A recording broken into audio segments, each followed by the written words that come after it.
ये है full test 3 का सॉल्यूशन। ओके, तो देखते हैं क्या-क्या किया है आप लोगों ने। पहला प्रॉब्लम जो है वो आया हुआ है मेजरमेंट का, और लिस्ट काउंट निकालना है, वर्नियर कैलिपर का प्रॉब्लम है। इसको ध्यान से पढ़िए, देखिए इसमें क्या दिया है। Each centimetre on main scale, each centimetre on main scale, each centimetre on main scale is divided into 20 equal parts. ठीक है, तो यहाँ से आपको मेन स्केल डिवीजन मिल जाएगा। और कुछ वर्नियर के बारे में दे रखा है। 10th vernier scale division coincides with the 9 main scale division. Clear? Okay. और हमें फाइंड आउट करना है लिस्ट काउंट। तो लिस्ट काउंट कैसे निकालते हैं? लिस्ट काउंट निकालने के कई तरीके होते हैं। यहाँ पे सबसे बेस्ट तरीका ये है कि लिस्ट काउंट ऐसे निकालो, 1 main scale division minus of 1 vernier scale division. ऐसा कर सकते हैं हम लोग। और एक एक करके पहले यहाँ पे निकालोगे ये क्या क्या दिया हुआ है। ऐसे बोला 1 सेंटीमीटर जो है वो 20 इक्वल पार्ट्स में डिवाइडेड है मेन स्केल के। तो 20 मेन स्केल डिवीजन होगा। इट मींस कि 1 मेन स्केल डिवीजन जो है वो 1 अपॉन 20 सेंटीमीटर है। क्लियर है इतना? 1 अपॉन क्या है? 20 सेंटीमीटर। मेन स्केल डिवीजन की बात करते हैं। अब उसके आगे बढ़ते हैं 10th vernier scale division. 10 vernier scale division is equal to 9th times of main scale division, 9 main scale division. तो यहाँ से आप वर्नियर स्केल डिवीजन भी निकाल सकते हैं, और ये आएगा 0.9 times of main scale division. Clear है इतना? ओके। अब इस फॉर्मूले में वैल्यू पुट कर दो। ये आएगा 1 main scale division minus of 1 vernier scale division which is equal to 0.9 times of main scale division. अब इसे सॉल्व करोगे तो 0.1 मेन स्केल डिवीजन आ जाएगा। और आंसर हमको सेंटीमीटर के टर्म, सॉरी सेंटीमीटर या एमएम के टर्म में बताना है। तो पहले मेन स्केल डिवीजन की वैल्यू रख दो। मेन स्केल डिवीजन की वैल्यू ऑलरेडी आपको पता है 1 अपॉन 20 सेंटीमीटर। सॉल्व करोगे आंसर आएगा 0.005 सेंटीमीटर। ओके, बट यहाँ पे आंसर्स एमएम में है सारे, तो इसको आप ऐसे लिख सकते हैं 0.05 मिलीमीटर। कौन सा आपका ऑप्शन हो जाएगा? ये ऑप्शन करेक्ट है, पहला वाला। सॉरी नहीं, थर्ड करेक्टेड है। ठीक है, ओके। चलिए अगले पार्ट की ओर बढ़ते हैं। देखो, जो नेक्स्ट पार्ट है आपका, वो किसके अबाउट है? वो है एक डायमेंशन का प्रॉब्लम है। ठीक है, और यहाँ पे कोई इक्वेशन दे रखी है y equal to Z by R E to the power minus Z T, और हमसे पूछा क्या है? डायमेंशन पूछा गया है r का। okay, ऐसे समझिए, dimension of y equal to dimension of z upon dimension of R. ये तो होगा, पहले इतना पता है। और मुझे आर निकालना है, तो dimension of R is equal to dimension of Z divided by dimension of Y. ये तो सबको पता है। जेड क्या है ये नहीं पता है, जेड का डायमेंशन क्या है ये भी आपको आइडिया नहीं है। पहले निकालते हैं कि ये जो e to the power minus of z t है, ये तो एक डायमेंशनलेस क्वांटिटी है ना। जेड इंटू टी भी क्या होगा? डायमेंशनलेस क्वांटिटी होगा। यहाँ से इतना जो समझ में आता है कि जो जेड का डायमेंशन होगा वो 1 अपॉन टी का डायमेंशन होगा। क्लियर है इतना? और इसकी वैल्यू किसके इक्वल होगी? T to the power minus one. तो अब यहाँ पुट कर दो, जेड का डायमेंशन है T to the power minus one and Y का डायमेंशन है एल, तो ये हो जाएगा L minus one T minus one. Clear है? ओके, ये किसके डायमेंशन की वैल्यू आ गई? आर के डायमेंशन। आर कोई टर्म था और उसके डायमेंशन है, और इसका आंसर कौन सा होगा? सेकंड हो जाएगा। क्लियर? ओके, आगे की ओर बढ़ते हैं हम लोग। देखिए नेक्स्ट जो पार्ट होगा वो है कुछ इक्वेशन गिवन है। एक कोई पार्टिकल है, स्ट्रेट पाथ पे 1D मोशन कर रहा है, और इस 1D मोशन करते समय इसकी इक्वेशन गिवन है x is equal to 2t square plus 6t। इतना समझ में? x equal to 2t square plus 6t। और हमें बताना है distance travel by object in the third second. Third second में कितना डिस्टेंस ट्रेवल हुआ है? कई सारे तरीके हैं, सबसे आसान तरीके में बात करता हूं मैं, कि ये पता कर लेते हैं। थर्ड सेकंड का मतलब है t equal to two to T equal to 3 second के बीच में क्या क्या कहाँ से कहाँ चला है। तो हम पहले ये पता कर लें कि 2 सेकंड पे कहाँ है, फिर ये पता कर लें कि 3 सेकंड पे कहाँ है। तो 2 और 3 के बीच की पूरी डिस्टेंस, तो 2 सेकंड पे जो डिस्टेंस होगा वो होगा 2 multiplied by 2 square and plus 6 multiplied by 2। ये कितना होगा? 4 into 2 8 plus 12, answer is 20 metre. है ना? 2 सेकंड पे उसका पोजीशन है 20 मीटर। अब हम 3 सेकंड पे अगर बात करें ऐसे ही 3 सेकंड पर, तो ये कितना आएगा? 3 सेकंड पे आएगा 2 इंटू 3 स्क्वायर प्लस 6 इंटू क्या आएगा? 3। ये बताओ ये कितना होगा? और 9 इंटू 2 18 प्लस 18, ये आ जाएगा 36 मीटर। ओके, और हमसे डिस्टेंस पूछा गया है, तो डिस्टेंस किसके इक्वल होगा? डिस्टेंस होगा x3 माइनस ऑफ x2, 3 से 2 के बीच में, और ये हो जाएगा 36 माइनस ऑफ 20, और आंसर कितना आ जाएगा? Answer is 16 metre. क्लियर है? ओके, तो इसका ऑप्शन कौन सा हो जाएगा? हर्ट हो जाएगा। हाँ, एक चीज़ और भी है, डिस्टेंस पूछा हुआ है, तो कई बार हम लोग बीच में टाइम निकालते हैं कि कहीं वो पार्टिकल बीच में मुड़ा तो नहीं है 1D मोशन करते समय, क्योंकि ये डिस्प्लेसमेंट है। उसके लिए बीच में कहीं माइनस का टर्म होना चाहिए। यहाँ माइनस का टर्म नहीं था, इसलिए मैंने उधर की ओर ज़्यादा नहीं सोचा है। क्लियर? चलिए, अब आगे की ओर बढ़ जाते हैं।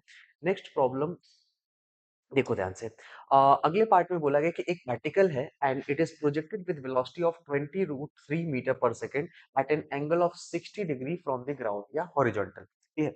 और आपसे पूछा है कुछ टाइम के बाद जो वेलोसिटी वेक्टर है वो इनिशियल वेलोसिटी वेक्टर से परपेंडिकुलर हो जाएगी। तो इसकी दो तरीके हैं, कई सारे तरीके हैं, आप ऐसे समझिए।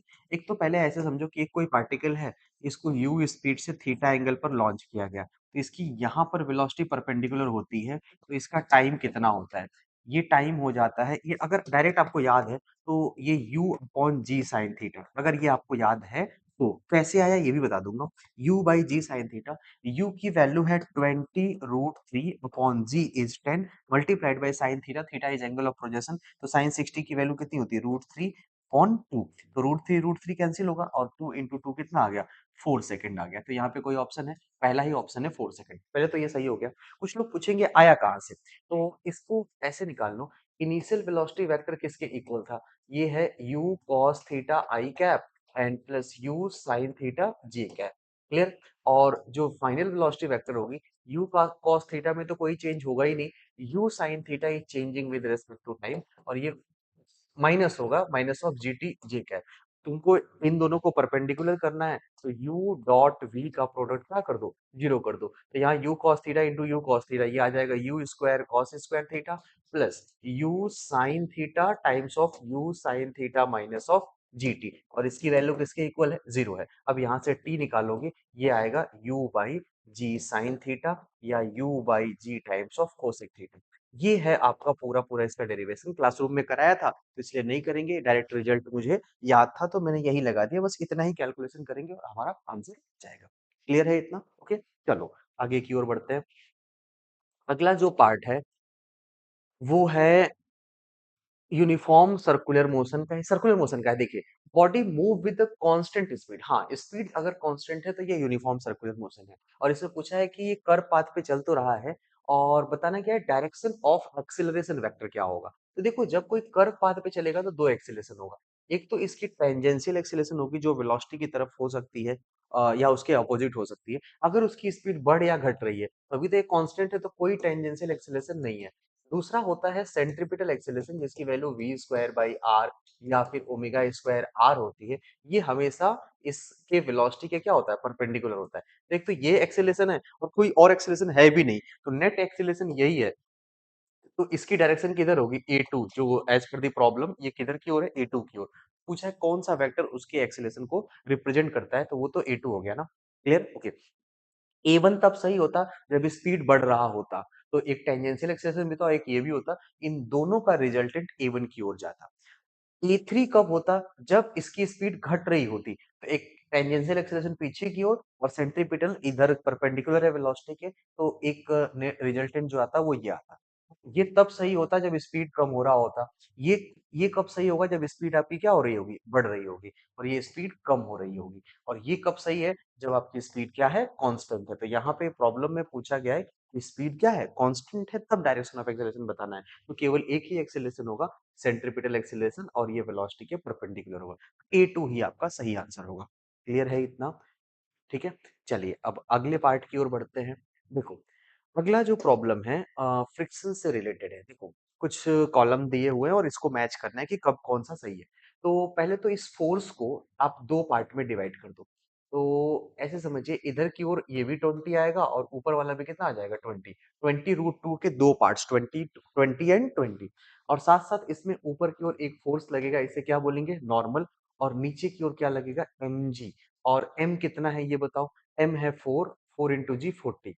तो पहले इन फोर्सेस को बराबर करो। Normal plus 20 is net upward force, और इसकी वैल्यू किसके इक्वल होनी चाहिए, mg के इक्वल होनी चाहिए, जो कि 40 है। तो यहाँ से नॉर्मल फोर्स मिल जा रहा है। नॉर्मल फोर्स किसके इक्वल है, 20 न्यूटन के इक्वल है। पहले तो ये समझ में आया। दूसरी बात, नॉर्मल फोर्स 20 के इक्वल हो गया, तो पहले का तो क्यू आ गया। पहले का क्यू तो बहुत जगह है, अब आगे भी सॉल्व करना पड़ेगा। फ्रिक्शन फोर्स के बारे में पूछा है, तो जब भी कभी फ्रिक्शन फोर्स के बारे में पूछा जाए, आप सबसे पहले एफएस की मैक्सिमम वैल्यू निकालेंगे। एफएस की मैक्स वैल्यू बताओ कितनी है फ्रिक्शन की?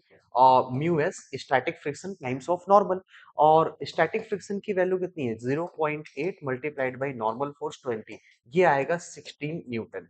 अब मुझे ये बताओ, ये जो इसको हॉरिजॉन्टल फोर्स जो इसको मूव कराना चाहता है वो कितने का है? वो 20 न्यूटन का है।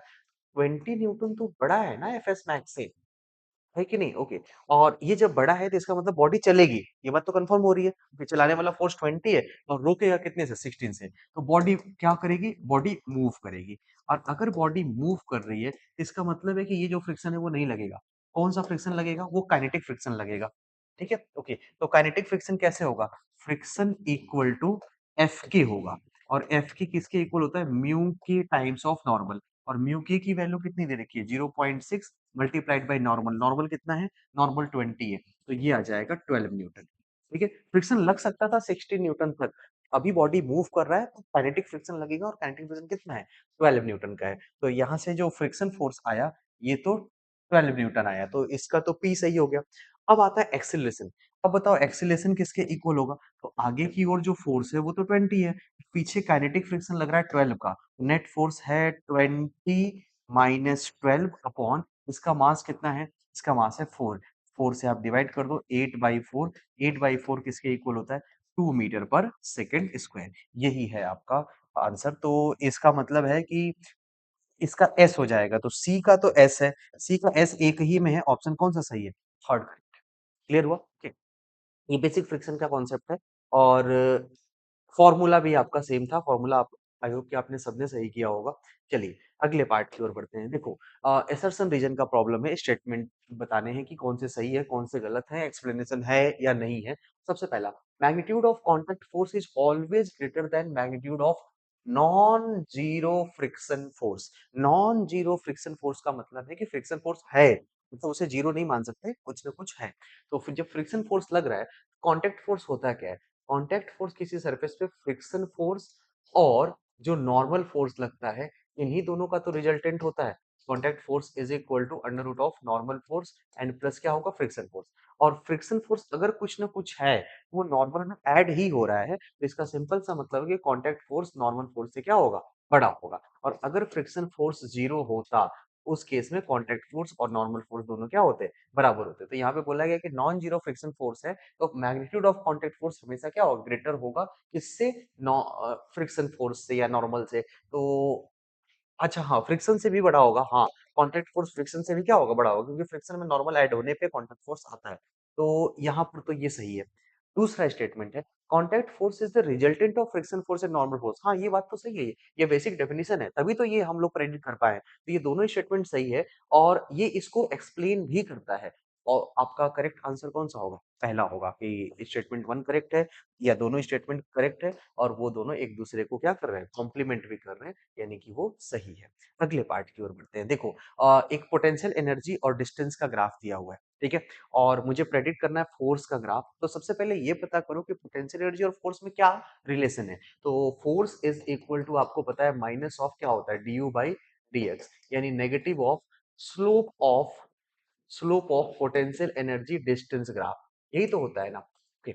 अब अगर ऐसा है, तो हमें बस ये बताना पड़ेगा कि जीरो ओ से पी के बीच में बताओ, ओ से पी के बीच में, यहां से यहां के बीच में इसका स्लोप है कांस्टेंट, तो D you by D X तो कांस्टेंट हो जाएगा, तो force is equal to negative constant आएगा। और आफ्टर ओ, है ना, वो अब पी ऑनवर्ड, पी के आगे की अगर हम बात करें, इस समय पोटेंशियल एनर्जी क्या है? ये कांस्टेंट है, और पोटेंशियल एनर्जी का कांस्टेंट होने का मतलब D you by D x क्या हो जाएगा?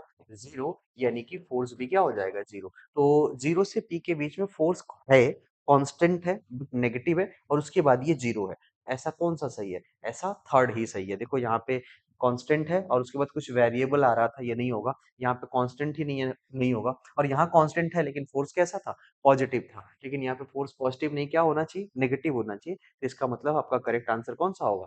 थर्ड हो जाएगा। ठीक है, ओके। चलो अगले पार्ट की ओर देखो। प्रॉब्लम नंबर 9 आपसे पूछा है, centre of mass of two particle system, theory का प्रॉब्लम है। Lies on the line joining of particle between them, ये तो सही है। क्लियर है? कैसे पता चला? जैसे मान के चलो 2 पार्टिकल्स हैं, एक M1 और एक क्या है M2 है। इनकी लाइन ज्वाइनिंग पहले बनाइए। ठीक है? तो इनका जो सेंटर ऑफ मास होगा कहीं यहीं पर तो होगा इनके बीच में। ठीक है? इन बिटवीन होगा, एग्जैक्टली मिड पॉइंट होगा नहीं होगा, बट कहीं इन्हीं लाइन ज्वाइनिंग पर ही होगा। दूसरी बात, lies on the line joining of the particle on either side of particle या ईदर साइड ऑफ देम, नहीं ऐसा नहीं होगा, हमेशा इन दोनों के बीच में ही होगा, कभी बाहर आउटवर्ड नहीं होगा, यहाँ और यहाँ सेंटर ऑफ मास पॉसिबल नहीं है, तो सेकंड स्टेटमेंट सही नहीं है। It always lies closer to the lighter particle, नहीं गलत है। Closer to the heavier particle होता है, जो पार्टिकल ज्यादा हैवी होता है सेंटर ऑफ मास उसकी तरफ होता है, इस वजह से ये भी स्टेटमेंट क्या था, गलत था। And lies somewhere on the line perpendicular to the line of line joining, नहीं ये तो पूरा ही गलत है, परपेंडिकुलर लाइन पे भी नहीं होता है, तो पहला ही क्वेश्चन क्या है आपका, सही है। और ऐसे सवालों में हमेशा याद रखना, जब भी कभी थ्योरी का क्वेश्चन हो ना और आप नीट में पता है कि एक ही ऑप्शन करेक्ट है, बट इसका ये मतलब नहीं है कि हम लोग एक क्वेश्चन पढ़े वो सही था और उसको लगा के आगे बढ़ गए, ऐसा नहीं होगा, जल्दी जल्दी में कई बार हो जाता है। हो सकता है कि पहला स्टेटमेंट करेक्ट हो, दूसरा भी करेक्ट हो और तीसरे पूछा थर्ड ऑप्शन हो कि बोथ ए एंड बी, तो आप पहले चारों ऑप्शन को पढ़ेंगे और तभी आप फाइनल कंक्लूजन तक पहुंचेंगे, हमेशा याद रखिएगा, ये प्रिकॉशन आपको रखना ही पड़ेगा, अदरवाइज आप कहीं ज्यादा गलती कर जाएंगे, बहुत आसान क्वेश्चन होगा और उसमें अगर -1 मिलेगा तो बहुत दुख होगा। ठीक है, चलो आगे की ओर बढ़ जाओ।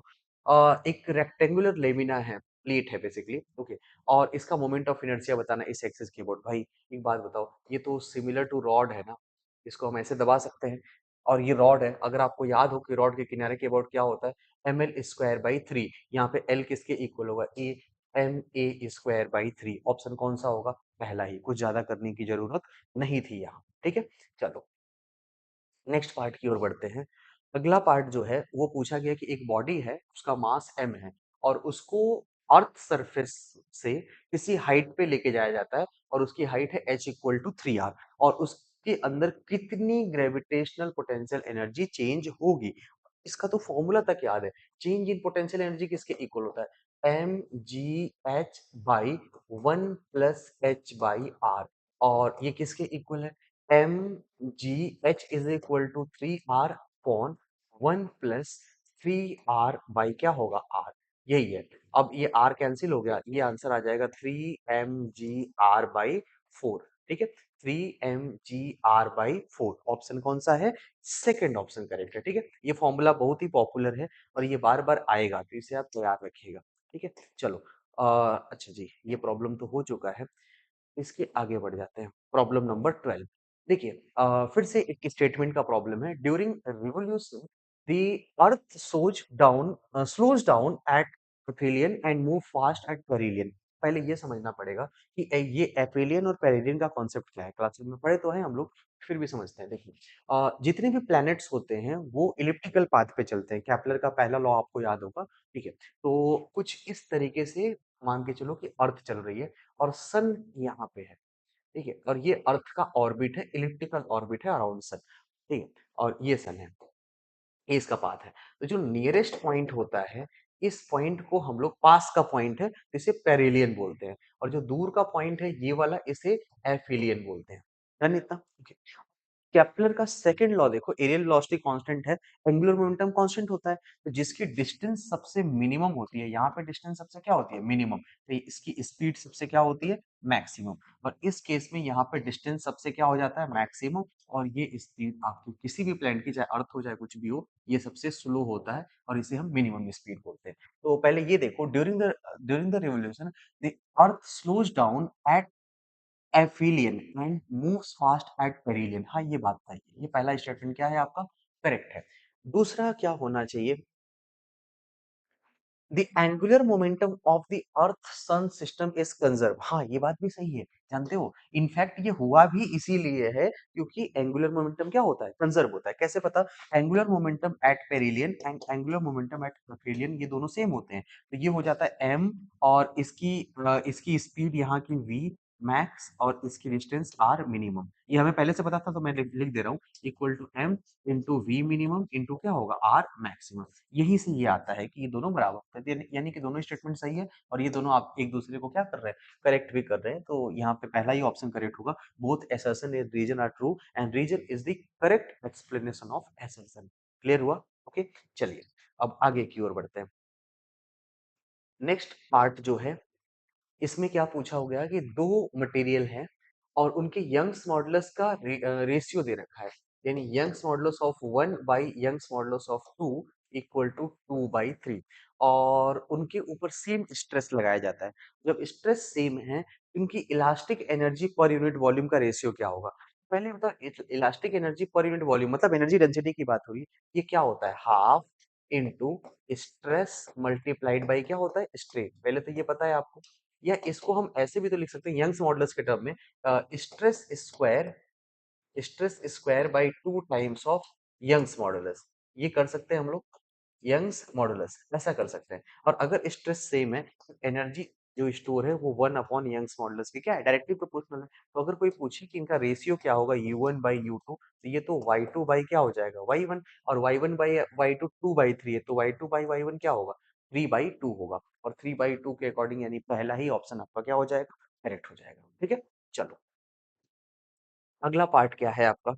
नेक्स्ट पार्ट में आपसे पूछा गया कि एक फ्लूइड है जो किसी पाइप के थ्रू पास कर रहा है, बट पाइप की cross section area non uniform है, और the section at a cross section where diameter of pipe decreases, मतलब इधर मोटा पाइप है और ऐसे पतला हो रहा है इस तरीके से, यानी डायमीटर इसकी कम होती जा रही है, इधर से ज्यादा है। तो अगर डायमीटर कम होगा, इसका मतलब है कि एरिया भी क्या होगा? कम होगा। और कंटिन्यूटी इक्वेशन से आपको पता है कि एरिया इनटू वेलोसिटी क्या होता है? कांस्टेंट। अगर एरिया कम होगा तो स्पीड ऑफ फ्लो क्या होगा? बढ़ेगा। तो आपसे पूछा गया वेलोसिटी ऑफ द फ्लूइड क्या होगा, तो आंसर क्या है? इंक्रीज होगा, है कि नहीं? ओके, चलिए अगले पार्ट की ओर बढ़ते हैं। हाँ, प्रॉब्लम नंबर 15, इसमें क्या बोला गया है? Suppose there is a hole in the copper plate and on heating the plate diameter of hole would be increase होगा, डिक्रीज होगा, ये आपको बताना है। तो देखो, सिंपल सी बात बताएं आपको, एक लाइन मैंने याद कराई है कि मान लो ये एक होल है, और किसी भी मटेरियल को जब हम गर्म करते हैं तो उसका एक्सपेंशन होता है ना, एवरेज इंटर एटॉमिक सेपरेशन बढ़ते हैं। तो उसके अंदर इसकी इसकी लेंथ भी बढ़ेगी, इसकी जो थिकनेस है या विड्थ है वो भी बढ़ेगी, ओवरऑल एरिया भी क्या होगा? ये भी बढ़ेगा। अगर इसके अंदर कोई कैविटी है तो उसकी अपनी रेडियस भी क्या होगी? बढ़ेगी। और ये जो सेपरेशन है एज का, ये भी क्या होगा? बढ़ेगा। एवरी लीनियर डायमेंशन इंक्रीजेज, ऐसा रूल है। ओके, और अगर घटेगा, कुछ लोग को ऐसा लगता है कि ये मटेरियल फैलेगा तो फैल करके इस होल को फिल कर देगा, ऐसा नहीं होता है। अगर ये फिल करता तो तुम ऐसे सोचो कि इंटर एटॉमिक सेपरेशन तो कम हो जाएंगे ना, जो कि बेसिक लॉ को फेल कर रहा है। हमारा टेम्परेचर बढ़ने के बाद इंटर एटॉमिक सेपरेशन क्या होना चाहिए? बढ़ना चाहिए। तो यहाँ पे सब कुछ ही बढ़ेगा। तो पूछा गया डायमीटर ऑफ होल क्या होगा? इट ऑलवेज इंक्रीजेज, ऐसा नहीं है कि कभी होगा कभी नहीं होगा। अगर टेम्परेचर बढ़ा रहे हो तो हीटिंग है, तो मैं मान के चल रहा हूँ कि टेम्परेचर क्या हो रही है? बढ़ रही है। और टेम्परेचर का बढ़ना मतलब कि एवरी लीनियर डायमेंशन का इंक्रीज होना। ठीक है, चलो अब अगला ग्राफ है, एक ग्राफ दिया हुआ है प्रेशर वर्सेस वॉल्यूम का, और आपको वर्क डन बताना है by the gas, work done by the gas in the part C D. तो सी डी तो यही दिख रहा है ना, सी से डी जाना, सी से डी जाने में वॉल्यूम कम हो रहा है तो वर्क डन नेगेटिव होगा। तो ये जीरो तो होगा ही नहीं, पॉजिटिव तो होगा ही नहीं, इन्हीं दोनों में हमको सॉल्व करना है। अब इन दोनों में सॉल्व करना है, कोई पता है कि प्रेशर इनटू वॉल्यूम करना होगा, मतलब ये एरिया ही तो निकालना होगा वर्क डन के लिए। अब ये एरिया कितना होगा? इसका बेस कितना है? बेस है 100 और 300 के बीच में 200, और इसकी हाइट कितनी है? ये हाइट है 200। तो इसको मल्टीप्लाई करोगे तो समथिंग 4 आएगा। किलो पास्कल है, सेंटीमीटर क्यूब है, तो 4 का मतलब ये 40 ही होगा, ये तो करेक्ट है नहीं। क्लियर? चलो, तो एग्जैक्ट कैलकुलेशन मैं नहीं कर रहा हूँ, आई होप कि आप कर लेंगे। ये सही किया होगा, बहुत ही आसान सा प्रॉब्लम है। चलिए अगले पार्ट की ओर बढ़ते हैं। प्रॉब्लम नंबर 17, इसमें पूछा है कि गैस है कांस्टेंट प्रेशर पी नॉट पे, एंड किसी वेसल के अंदर रखा हुआ है। If the masses of molecule are doubled and their speeds are half, mass को हमने क्या कर दिया? डबल कर दिया, और स्पीड को क्या कर दिया? हाफ कर दिया। देन रिजल्टेंट प्रेशर क्या होगा? देखो, काइनेटिक थ्योरी ऑफ गैस में जब आप प्रेशर का डेरिवेशन करते हैं तो एक फॉर्मूला आता है, mn/3v into V R M S का होल स्क्वायर। यहाँ m मास ऑफ मॉलिक्यूल है, n नंबर ऑफ मॉलिक्यूल्स है total, v volume of container and V R M S उसकी स्पीड है। तो यहाँ ध्यान से देखो, मास और स्पीड, इन्हीं दोनों चीजों पे प्रेशर डिपेंड कर रहा है। प्रेशर डिपेंड करता है मास इंटू स्पीड का स्क्वायर, मैं इसको यू लिख देता हूँ। ओके, तो अगर कोई पूछे कि प्रेशर पहले था कुछ, बाद में कुछ था, तो पहले का मास m है, m1/m2 इंटू U1/U2 का क्या होगा? Whole square. ये बताओ M1 पहले कितना मास था? पहले मास को डबल कर दिया गया, तो m1 को m ले लो, m2 को 2m लिख लो, और स्पीड को क्या कर दिया गया, हाफ। तो स्पीड अगर हाफ करते हो तो u/2, और इसका क्या लिखेंगे हम लोग, होल स्क्वायर। तो ये आ जाएगा 1/2 इंटू 2 का क्या होगा, स्क्वायर। 2 का स्क्वायर 4 होता है, तो ये आ जाएगा 2। P1/P2 की वैल्यू कितनी आ गई, 2। तो मुझे तो P2 निकालना है ना। P2 is equal to P1 divide by 2, और P1 कितना है, P not divide by 2। P not by 2 कौन सा ऑप्शन है, second option. Clear, okay, second option था इसके अकॉर्डिंग।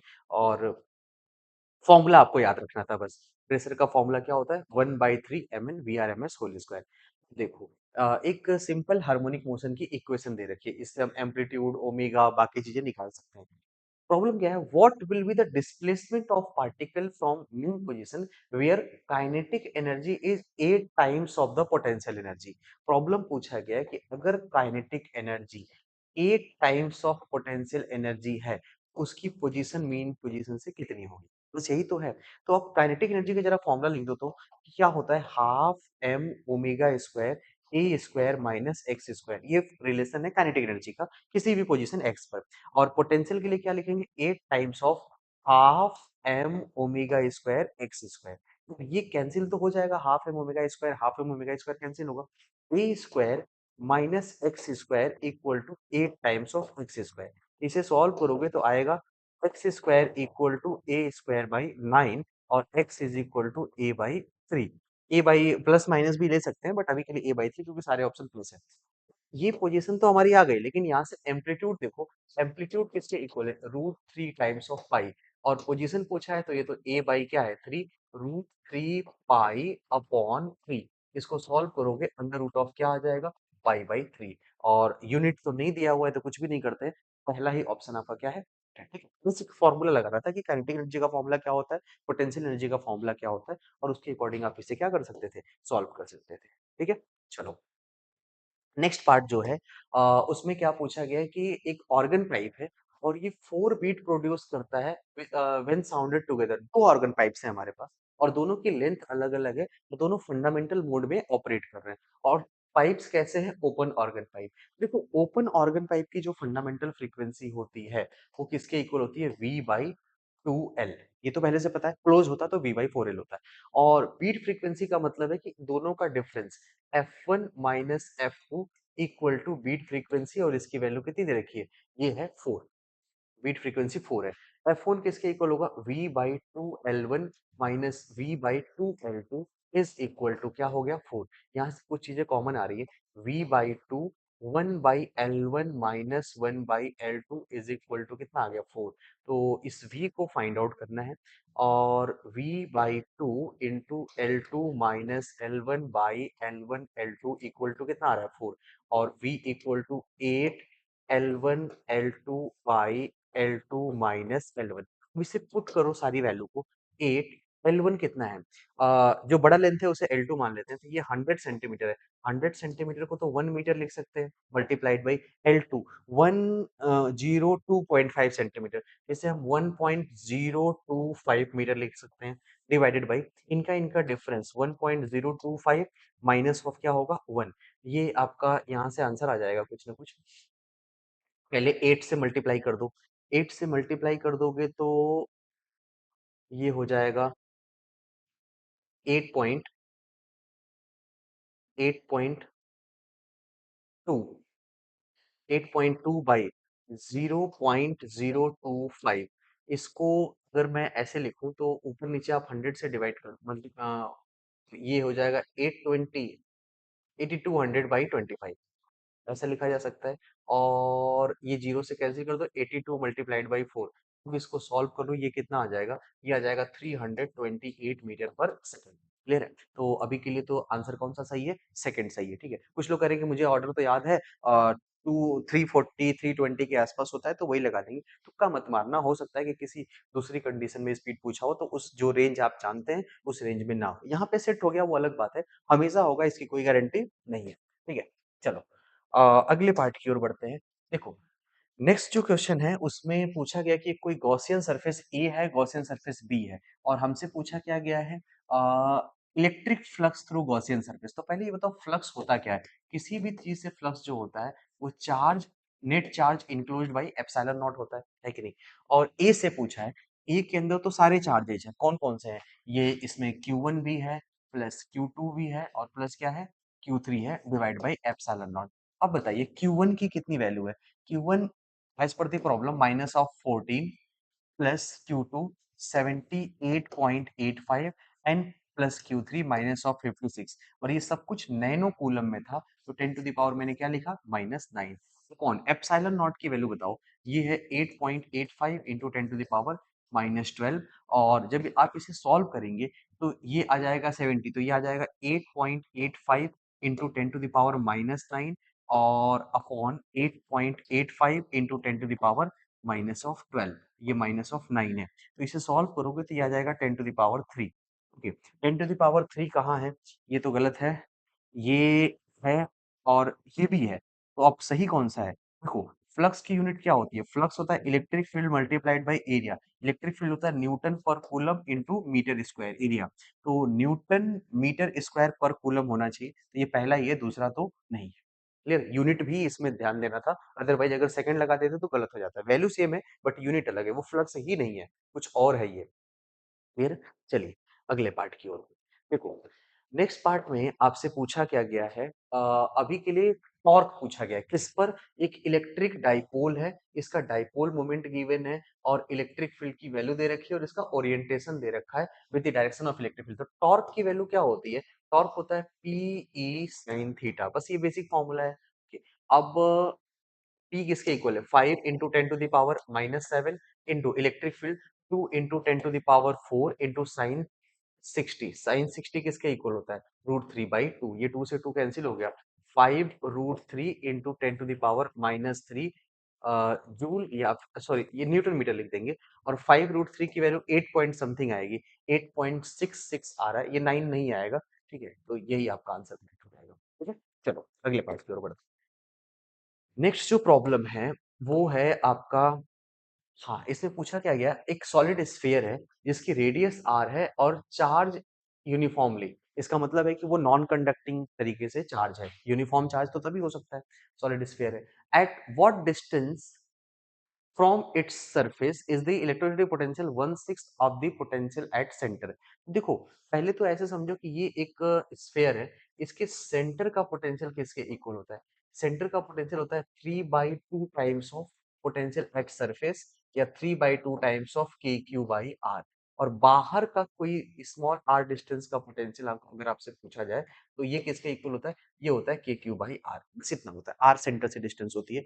तो प्रॉब्लम में पूछा गया है कि 1/6 of the potential at centre, तो किसी जनरल पॉइंट P का जो पोटेंशियल है वो 1/6 times of potential at centre है, ऐसे बोल सकते हैं, और 1/6 पोटेंशियल एट सेंटर किसके इक्वल होता है, 3/2 टाइम्स ऑफ KQ/R। ओके, तो और ये जनरल पॉइंट का किसके इक्वल होता है, KQ/R, इक्वल टू, इसे सॉल्व करो तो ये KQ कितना आ गया, 4R, तो यहाँ से R की वैल्यू कितनी आ गई, 4R, इसकी उस पॉइंट की सेंटर से डिस्टेंस कितनी है, 4R, और हमसे पूछना क्या गया है, डिस्टेंस फ्रॉम इट्स सरफेस, तो फ्रॉम सरफेस अगर डिस्टेंस पूछेंगे तो ये किसके इक्वल होगा, एक आर को और माइनस कर देंगे तो ये आ जाएगा 4R माइनस आर, आंसर किसके इक्वल होगा, 3 times of radius of sphere, तो ये 3R आपका ऑप्शन कौन सा है, सेकंड करेक्ट है। ठीक है, चलो अगला पार्ट जो है आपके लिए वो है इसमें 23 में ध्यान से देखो, एक पैरेलल प्लेट कैपेसिटर है और उसके बीच में ऑयल भरा हुआ है, ठीक है, और उसकी कैपेसिटेंस है C। तो इसका सिंपल सा मतलब है कि ऑयल भरने से कैपेसिटेंस बढ़ता है। प्रॉब्लम बोला गया कि if oil is removed then capacitance will become, capacitance कम हो जाएगा ना, पहले के सी हो गया था, अब ये कम हो जाएगा, तो ये कितना कम होगा, जितना के था, अब ये नया सी बाई क्या हो जाएगा, 3 हो जाएगा, इसमें कुछ भी करने की जरूरत नहीं थी। ओके, चलिए अगला पार्ट जो 24 है उसमें बोला गया कि एक करंट और वोल्टेज का ग्राफ है, करंट और वोल्टेज का ग्राफ है, और हमसे पूछा क्या गया कि रेजिस्टेंस क्या होगा, resistance of the circuit is, देखो फॉर्मूला तो सबको पता है, V इक्वल टू किसके इक्वल होता है, R, आर किसके इक्वल होता है, V बाई आई, आर किसके इक्वल होगा, V डिवाइड बाई आई, तो V बाई आई नहीं है यहाँ, तो I बाई V है, तो इसका मतलब है 1/I/V, और इसे हम बोल सकते हैं 1/स्लोप, 1 क्या बोल सकते हो आप, स्लोप, और स्लोप किसके इक्वल होता है, tan थीटा, यहाँ थीटा किसके इक्वल है, 1/tan, थीटा किसके इक्वल है, 60, और फॉर्मूला इसके अकॉर्डिंग जो आंसर आएगा वो 1/√3 ओम के इक्वल हो जाएगा। क्लियर? ओके। और कैन नॉट बी डिटरमिन्ड तो नहीं होगा, वीआई ग्राफ दिया हुआ है तो हम रेजिस्टेंस आसानी से क्या कर सकते हैं, फाइंड आउट कर सकते हैं। क्लियर? चलिए अगले पार्ट की ओर बढ़ते हैं। देखो इसमें बोला क्या है कि 2 बैटरीज हैं और उनकी कोई अपनी इंटरनल रेजिस्टेंस नहीं है और उन दोनों से अमीटर कनेक्टेड है, connected with 2 ammeters having resistance equal to R1 and R2, मतलब दोनों की रेजिस्टेंस अलग-अलग है। और बोला क्या गया है कि क्या-क्या हो सकता है, पॉसिबिलिटीज है, तो ऑप्शन ही पढ़ के पता चलेगा। पहले ऑप्शन में बोला कि if E2 is greater than E1 then reading of both ammeter must be different. देखो बताते हैं, E2 E1 से बड़ा है तो ये बड़ा है तो ये डोमिनेटिंग है, तो बट प्रॉब्लम ये है कि E को तो दोनों में करंट लेके जाना है ना, R1 में भी और R2 में भी, और इससे केवल R1 में लेके जाना है, तो बोला कि reading of both ammeter must be different. नहीं, कोई जरूरी नहीं है, एक कंडीशन आएगी, आगे बढ़ते हैं। If E2 greater than E1 then reading of both ammeters can be same. हाँ ये बात सही है। देखो बताते हैं कैसे। मान लो कि अभी केवल E2 ही है, E2 ने E2 की वैल्यू बड़ी है, मान लो ये 10 वोल्ट है, तो यहाँ से ये करंट गया ऐसे, कुछ पोटेंशियल ड्रॉप R1 में होगा, कुछ पोटेंशियल ड्रॉप R2 में होगा। तो जो R1 में ड्रॉप हुआ है, वो सपोज करो कि 4 वोल्ट हो गया, तो बचा हुआ 6 वोल्ट यहाँ पे ड्रॉप होगा, ऐसा मैंने एज्यूम कर लिया। अब अगर एक ऐसी कंडीशन हो जाए जिसमें E1 की वैल्यू भी 4 वोल्ट ही हो, ऐसा पॉसिबल है? हाँ, हो सकता है, छोटा है, 10 से छोटा 4 हो सकता है। अगर वो 4 होगा, तो इसका पोटेंशियल डिफरेंस तो ऑलरेडी 4 है। तो इसने 4 दिया तो इसकी वजह से कोई नेट करंट इसमें नहीं आएगी। तो जब E1 की वजह से करंट नहीं आएगी तो केवल किसमें करंट जाएगी? E2 की वजह से करंट जाएगी R1 में, और वही करंट किसमें होगी? R2 में। अगर इन दो पॉइंट्स का पोटेंशियल डिफरेंस एग्जैक्टली E1 के पोटेंशियल डिफरेंस के इक्वल हो जाता है, तो उस केस में E1 का कोई करंट नहीं होगा, करंट इसका और इसका दोनों का क्या होगा? सेम होगा, एक ही करंट जाएगा सीरीज में। Okay, तो ये पॉसिबिलिटी है। Then reading of the both ammeter can be same, यहाँ लिखा हुआ कैन बी सेम, ये सही है। और इन्होंने बोला कि अगर E2 बड़ा होगा और E1 छोटा होगा तो दोनों अमीटर की रीडिंग मस्ट भी सेम होगा। नहीं, ये गलत है, ये हमेशा नहीं होगा। जैसे अभी मान लो कि मैंने ये एग्जांपल लिया 10 4 6 का, तो अगर ये 3.8 होता तो तब तो इसकी वजह से कुछ करंट जाता इधर की ओर, ये चार्ज होता। अगर ये 6 होता तो ये डिस्चार्ज होता, तो यहाँ पे करंट ज्यादा या कम हो सकता था as compare to E2। Clear? Okay, तो इसका आंसर सेकंड करेक्ट है। अब इसके बारे में बात नहीं कर सकते हम लोग आगे, जब आपको आंसर मिल ही गया तो कोई दिक्कत नहीं है।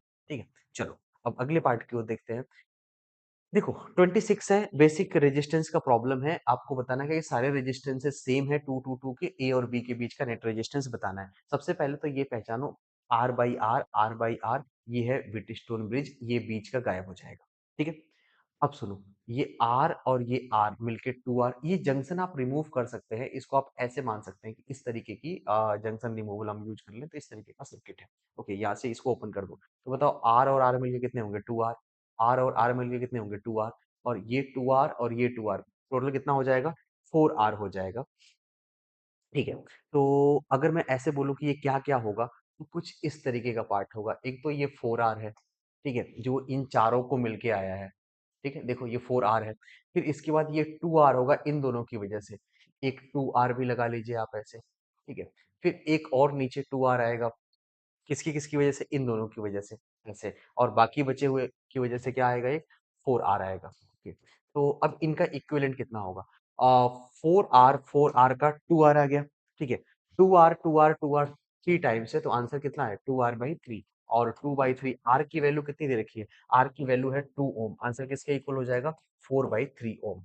4/3 ओम, पहला ही ऑप्शन करेक्ट था। ठीक है, सिंपल सा सवाल है, व्हीटस्टोन लगाना था और आपको जंक्शन रिमूवल यूज करना है कि कहाँ पे, जैसे यहाँ पे जंक्शन है तो इसका पोटेंशियल सेम है, तो अगर वहाँ पे कोई ब्रांचिंग है तो आप उसे क्या कर सकते हैं? रिमूव कर सकते हैं। क्लियर? ओके, चलो अब अगले पार्ट की ओर देखते हैं। देखो अगला क्वेश्चन फिर से आपका स्टेटमेंट करेक्ट का है। बोला गया है कि पहला स्टेटमेंट है, magnetic field of the several sources is a vector addition of magnetic field of each individual sources. ये सही है, मैग्नेटिक फील्ड एक वेक्टर क्वांटिटी है और नेट मैग्नेटिक फील्ड निकालना होगा तो जितनी भी मैग्नेटिक फील्ड्स होंगी उन सब के इंडिविजुअल सम के क्या कर दो? बराबर कर दो, बट वेक्टर एडिशन होना चाहिए। तो अगर वेक्टर एडिशन है तो ये पहला स्टेटमेंट क्या है? सही है। दूसरा पार्ट पूछा है, stationary charge can produce magnetic field as well as electric field. देखो स्टेशनरी जो चार्ज है, चार्ज एट रेस्ट है, तो ये बनाएगा इलेक्ट्रिक फील्ड। अगर चार्ज मोशन पे है कांस्टेंट वेलोसिटी से, तो इलेक्ट्रिक फील्ड भी बनाता है और क्या बनाता है? Magnetic field. तो मैग्नेटिक फील्ड तभी आता है जब चार्ज का मोशन होता है, तो यहाँ तो मोशन है ही नहीं, तो ये तो गलत है। It can not produce both electric and magnetic field, ये ओनली इलेक्ट्रिक फील्ड प्रोड्यूस करेगा। और अगले पार्ट में पूछा है एम्पियर सर्किटल लॉ और बायो सावर्ट लॉ है, वो express the relation between magnetic field and current. हाँ, ये सही है, दोनों का ही यूज हम करंट से मैग्नेटिक फील्ड निकालने के लिए यूज करते हैं, तो ये स्टेटमेंट क्या हो जाएगा, सही हो जाएगा। तो पहला सही है और थर्ड सही है, सेकंड गलत है, तो कौन सा आंसर हो जाएगा, only A and C, B correct नहीं होगा। ठीक है, चलो अगले पार्ट की ओर देखते हैं। देखो एक प्रॉब्लम है जिसमें ऐसा बोला गया है कि एक वायर है और ये किसी रैंडम शेप का वायर है, इसमें करंट जा रहा है और मैग्नेटिक फील्ड दे रखा है के कैप, मतलब नीचे की ओर है ऐसे। तो आपको भी पता है कि फोर्स कितना होता है, मैग्नेटिक फोर्स होता है आई बी एल साइन थीटा। ठीक है, करंट की वैल्यू पता है आप, करंट कितना है 0.3 एम्पियर, मैग्नेटिक फील्ड कितना है 2 टेस्ला। ओके, एल कितना है, एल जानते हो क्या होगा, एल एक वेक्टर क्वांटिटी स्टार्टिंग और एंडिंग ली जाती है, तो मतलब ये पूरा लेंथ होगा ऐसे।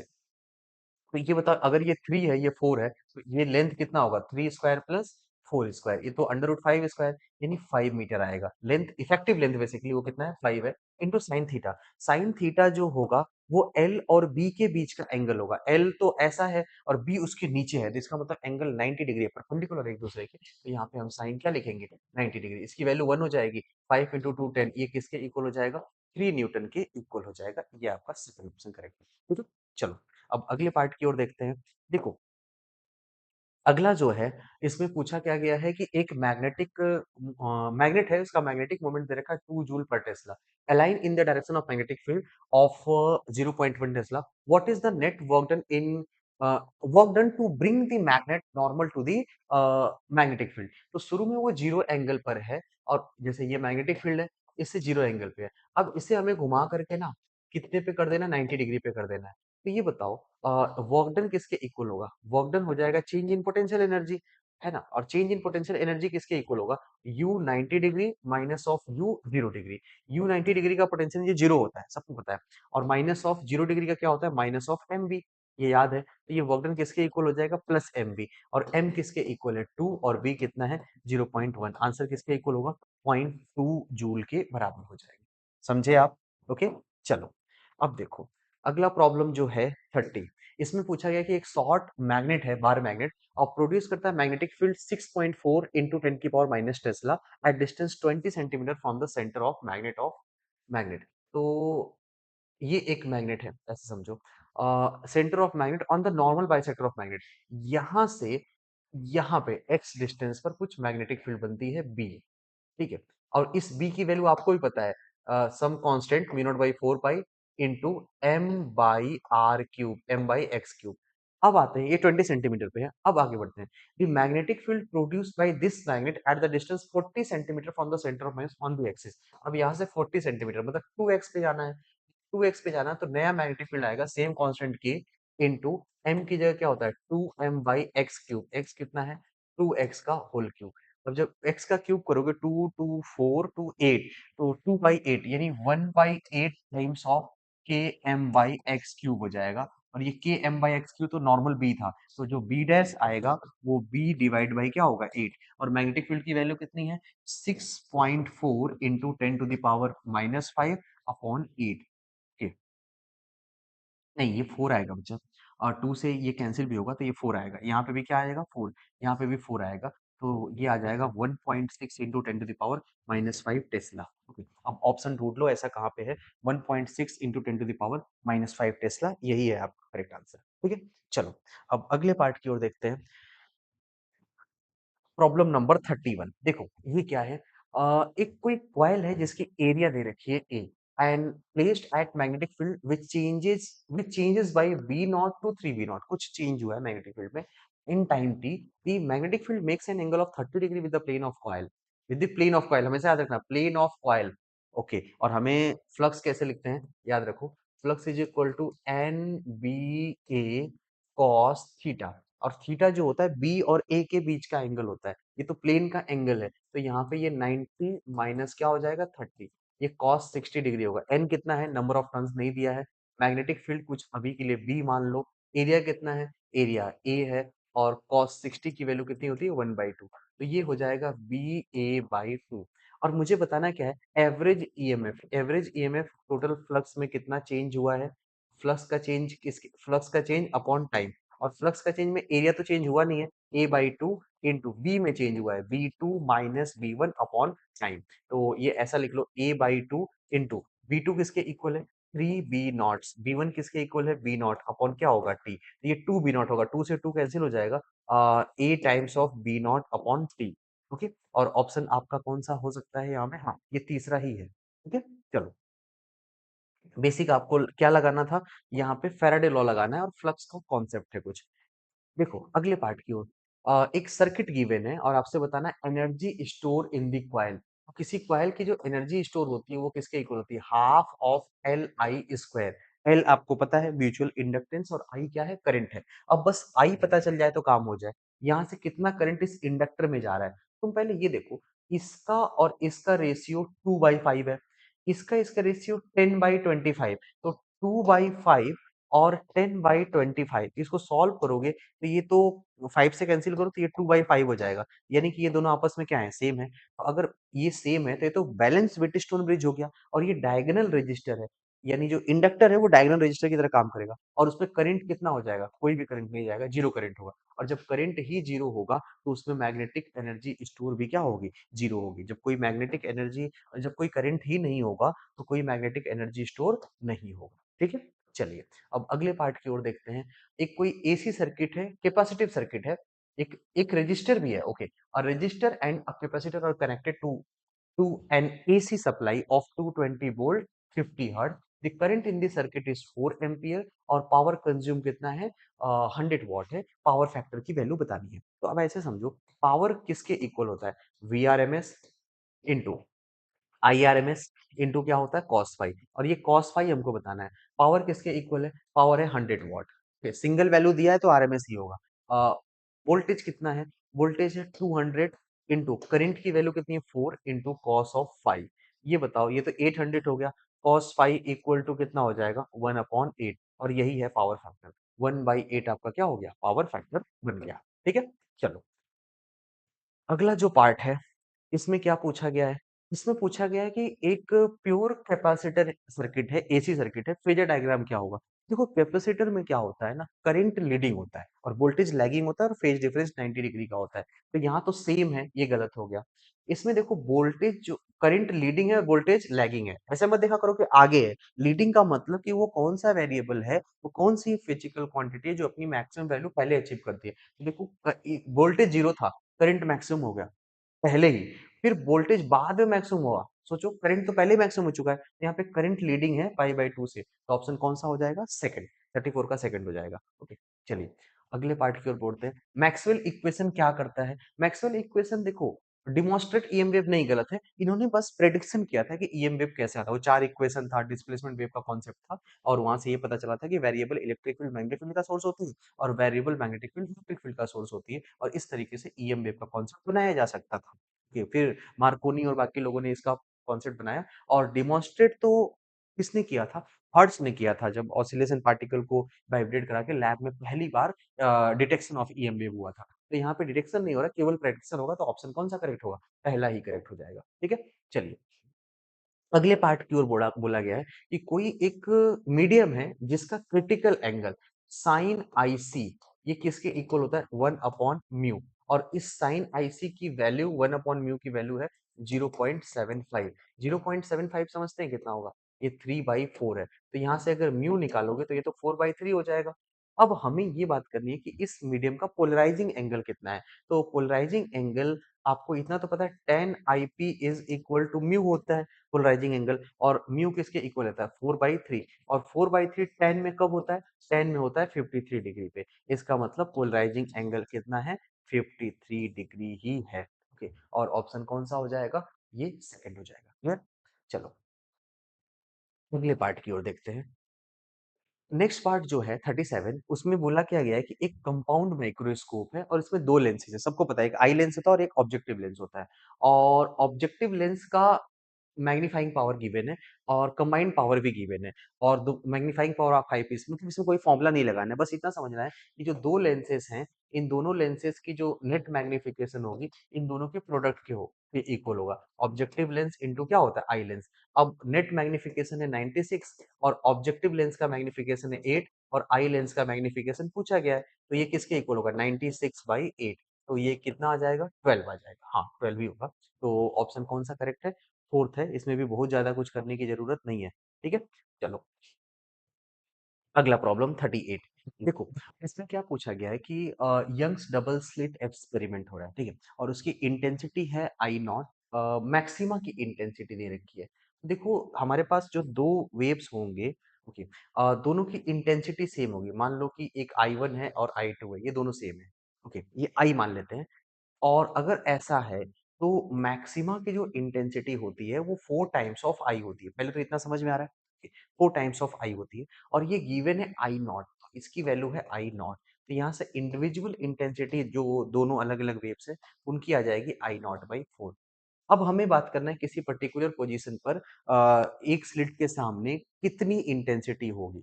तो देखो पहले प्रॉब्लम को समझो, ये है डबल स्लिट, ओके, और ये स्क्रीन है और यहाँ से इस स्लिट के सामने यानी यहाँ पर बताना है। तो ऐसे समझो कि ये दोनों स्लिट्स के बीच की जो डिस्टेंस होती है तो डी होती है ना। तो ये जो y है सेंटर मैक्सिमा से इसकी डिस्टेंस कितनी होगी, वो तो d/2 होगी। अब यहाँ पे जो पॉइंट है इसका पाथ डिफरेंस बताओ किसके इक्वल होगा। पाथ डिफरेंस होता है नॉर्मली d tan थीटा और इसको हम d into y by d लिख सकते हैं। d और y यानी कि इसकी y कितना है, ये है d/2 और कैपिटल डी की वैल्यू कितनी है, ये दिया हुआ है 20, 10d, तो ये आ जाएगा d/20। अब ये पार्ट डिफरेंस d/20 है लेकिन d लैम्डा के टर्म में कितना है, ये तो 5 लैम्डा है, तो 5 लैम्डा अपॉन 20। इसको सॉल्व करोगे ये लैम्डा बाई क्या हो जाएगा 4। पार्ट डिफरेंस इंटेंसिटी तो आएगी नहीं, फेज डिफरेंस से आएगी। तो फेज डिफरेंस किसके इक्वल होगा, delta phi equal to 2 pi by lambda into path difference. अब बताओ ये 2 पाई बाई लैम्डा और पार्ट डिफरेंस कितना हो गया लैम्डा/4, ये कैंसिल होकर के कितना आ जाएगा पाई/2। सही है इतना। और अगर ये पाई/2 आ रहा है 90 डिग्री, तो अब मुझे रिजल्टेंट इंटेंसिटी निकालनी है, ये किसके इक्वल होगा I one, resultant intensity I one plus I two plus 2 under root I one I two cos of phi. Phi जो है 90 डिग्री है तो ये तो जीरो हो गया। अब जब ये जीरो हो गया तो ये आ जाएगा I one plus I two. I one खुद कितना है, ये है आई नॉट के टर्म में बताना है, आई नॉट/4 प्लस क्या होगा आई नॉट/4। आंसर किसके इक्वल है, ये है आई नॉट/2। कोई ऑप्शन है पहले पहचानिए। देखिए ये सेकंड ऑप्शन है आई नॉट/2। क्लियर हुआ, ओके। चलिए अब नेक्स्ट पार्ट की ओर बढ़ते हैं। अगला जो पार्ट है वो है, आपसे पूछा क्या गया है, लीनियर मोमेंटम फोटोन का दे रखा है, फोटोन का पूछा हुआ है, एनर्जी गिवन है। अब एनर्जी जो गिवन है वो है मेगा इलेक्ट्रॉन वोल्ट में, 9 मेगा इलेक्ट्रॉन वोल्ट। और मोमेंटम कैसे निकालते हैं, मोमेंटम निकालने का तरीका है E/c। ठीक है, ये फॉर्मूला है। तो अब हमें एनर्जी को या तो मैं एसआई यूनिट में कन्वर्ट करूं, लेकिन यहाँ पे इलेक्ट्रॉन वोल्ट पर मीटर पर सेकंड दिया हुआ है, इसका मतलब इसको इलेक्ट्रॉन वोल्ट में ही रखना है। तो 9 इंटू मेगा जो है वो 10⁶ हो जाएगा अपॉन सी। सी कितना होता है 3 इंटू 10⁸ जिस यूनिट में पूछा है उसमें आ रहा है ये, तो ये आ जाएगा 3 इंटू 10⁻⁻2 यानी आंसर है 0.03। ठीक है, 0.03 इलेक्ट्रॉन वोल्ट पर मीटर पर सेकंड। ये मोमेंटम आपको याद होना चाहिए कि ये ई डिवाइड बाई क्या होता है, सी होता है। ठीक है, चलो अब अगले पार्ट की ओर देखते हैं। नेक्स्ट पार्ट जो है उसमें ये पूछा गया है कि इलेक्ट्रॉन है उसका मास m दिया हुआ है and a photon having same energy E। Electron और फोटोन दोनों की एनर्जी सेम है, तो ratio of wavelength of electron to that of photon बताना है कि क्या होगा इन टर्म्स ऑफ E। तो सबसे पहले इलेक्ट्रॉन का जो वेवलेंथ है वो किसके इक्वल है, इलेक्ट्रॉन का वेवलेंथ हो जाएगा lambda, lambda equal to h upon p, और पी को अंडर रूट 2 m और एनर्जी ई लिख दे सकते हैं। ऐसा तो हो गया।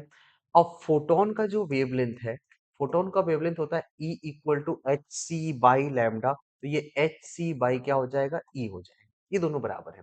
तो जहां ई है उसकी जगह मैं एच सी बाई, सॉरी हमको तो पहले रेशियो चाहिए ना, lambda of electron by lambda of photon, photon.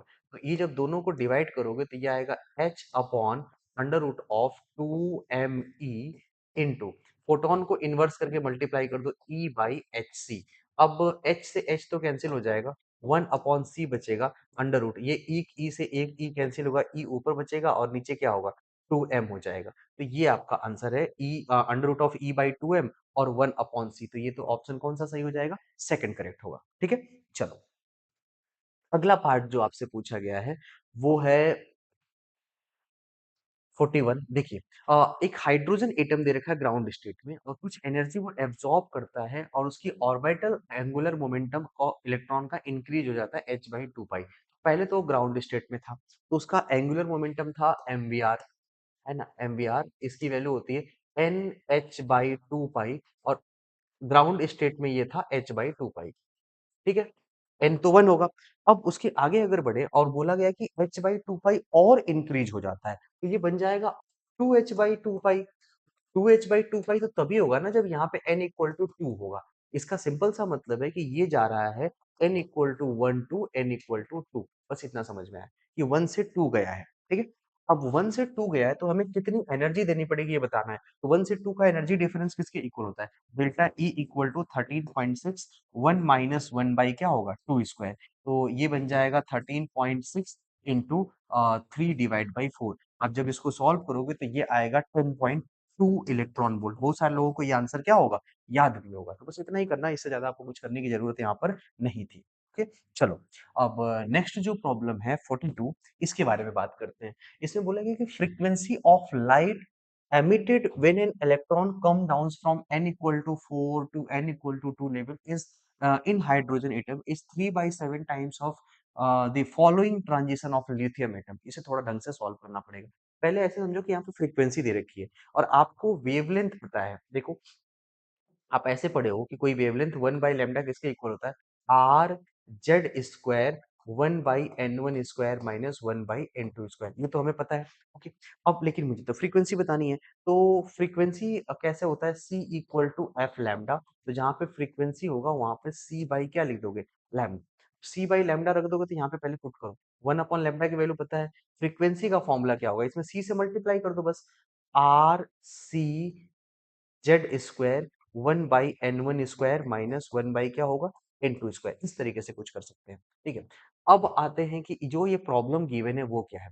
इन्होंने बताया है कि जो n इक्वल टू 4 टू 2 का हाइड्रोजन एटम की फ्रीक्वेंसी है, frequency of emitted electron for hydrogen atom is equal to यानी frequency of hydrogen equal to 3 by 7 times of frequency of lithium atom। अब lithium कहाँ से कहाँ हो रहा है यही हमको क्या करना है? प्रेडिक्ट करना है। तो देखो 3/7 तो हो गया। हाइड्रोजन एटम के लिए क्या लिखे?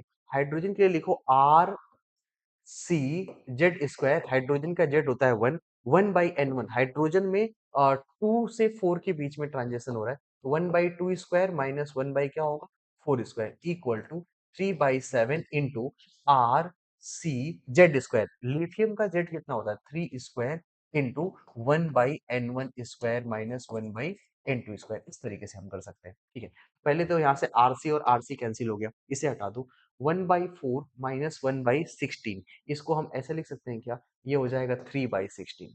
ठीक है, 3/16 इक्वल टू 3/7। 3/7 इंटू यहाँ पे 3 का स्क्वायर एक 9 भी आएगा और 1 upon n one square minus 1 by n two square. अब यहाँ से 3 से 3 कैंसिल हो जाएगा और ये बचेगा 7 upon 9 into 16 equal to 1 by n one square minus 1 by n two square. तो यहाँ से ये बताना था कि कौन सा ट्रांजेक्शन होगा। आपको भी दिख रहा है सीधे सीधे कि एक 3 होगा और एक क्या होगा? 4 होगा। तो 1/3 स्क्वायर 9 होगा, ये 16 होगा और इन दोनों का डिफरेंस 7 होगा। तो यानी कि 3 से 4 के बीच में ही ट्रांजेक्शन हो रहा है या 4 टू 3 में ट्रांजेक्शन हो रहा है। तो ऑप्शन जो आपका करेक्ट आंसर है वो फर्स्ट हो जाएगा। ठीक है, चलो अब अगला पार्ट जो है 43। 43 में पूछा कि अल्फा पार्टिकल क्या होते हैं? सबको पता है अल्फा पार्टिकल हीलियम के न्यूक्लियस होते हैं। ऑप्शन कौन सा करेक्ट है? सेकंड ऑप्शन ही करेक्ट हो जाएगा आपका। ओके, चलो अब अगले पार्ट की ओर पूछा गया है कि कौन सा जो डायोड है वो फॉरवर्ड बायस में है। और फॉरवर्ड बायस का मतलब है कि जो ये पी साइड है ये हाई पोटेंशियल पे होना चाहिए और एन साइड लो पे। यहाँ पी जो है वो 1 पे है, एन हाई पे है, तो ये तो गलत है। यहाँ पर पी 0 पे है, एन 4 पे है, ये भी गलत हो गया। इधर पी -3 और ये 0, तो ये तो लोअर हो गया ना, तो ये भी गड़बड़ है। अब इसके बारे में पी 0 है और एन -4 है यानी पी ज्यादा है, यानी ये फॉरवर्ड बायस है। ऑप्शन कौन सा करेक्ट है? फोर्थ है। ठीक है, जिधर पी साइड पे हायर पोटेंशियल होता है वही आपका क्या होता है? आपका फॉरवर्ड बायस होता है, अदरवाइज़ वो रिवर्स बायस है। अब यहाँ पे कुछ स्टेटमेंट है, इनको पढ़ते हैं। Zener diode is used in reverse bias. हाँ, ये बात भी सही है। जेनर का फंक्शनिंग ये पूरा-पूरा किसमें होता है? रिवर्स बायस में होता है, जब ब्रेकडाउन स्टार्ट हो जाएगा, ये वाला, ठीक है? इस तरीके से। और Zener diode can be used as voltage regulator. जी हाँ, ये करते हैं हम लोग, जेनर का यूज़ ही वोल्टेज रेगुलेटर की तरह किया जाता है इन रिवर्स बायस। आते हैं, zener diode is usually a lightly doped PN junction diode. ये लाइन गलत है। ये लाइटली वर्ड नहीं होना चाहिए। पीएन जो जेनर डायोड होता है, उसकी डोपिंग हेवी लेवल की होती है, लाइट डोपिंग नहीं होती है, ठीक है? डोपिंग की परसेंटेज ज़्यादा होती है। ये स्टेटमेंट गलत है, लाइटली डोप नहीं है, heavily doped PN junction diode होता है। तो इसके अकॉर्डिंग जो पहला और दूसरा ऑप्शन करेक्ट है, both 1 and 2 are correct, 1, 2, 3 correct नहीं थे, ठीक है? ओके, तो ये आपका पूरा-पूरा पेपर था, paper number 3 full test NEET का। और इसके आगे होगा 4, और अच्छे से तैयार करिए, मिलते हैं अगली बार, ठीक है? चलिए, थैंक यू।